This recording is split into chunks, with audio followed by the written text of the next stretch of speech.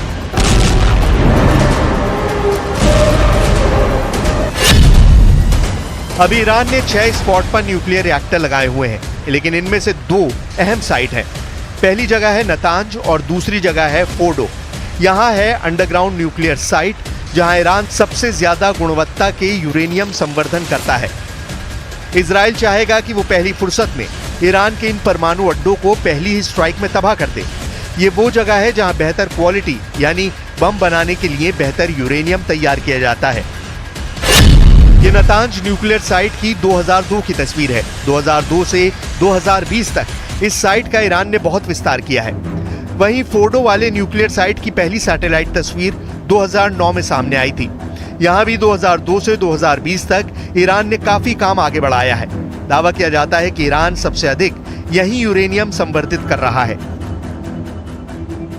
अब तक ईरान की नीति साफ है कि वो परमाणु बम नहीं बनाएगा। सुप्रीम लीडर अली खामनेई भी इसे बार बार दोहरा चुके हैं, लेकिन अब हालात अलग है। अब दुश्मन सामने है और खतरा ईरान के परमाणु अड्डों को भी है। सवाल है कि क्या खामनेई अपनी नीति बदलने पर मजबूर हो जाएंगे, क्योंकि खामनेई के सलाहकार ने ऐसा इशारा किया है कि अगर ईरान के अस्तित्व पर खतरा पैदा हुआ तो वो अपनी परमाणु नीति बदल सकते हैं। ईरान के पास अभी एटम बम है या नहीं, ये बात पुख्ता तौर पर अमेरिका भी नहीं जानता, लेकिन इजराइल के पास एटम बम है, इससे कोई इनकार नहीं करता।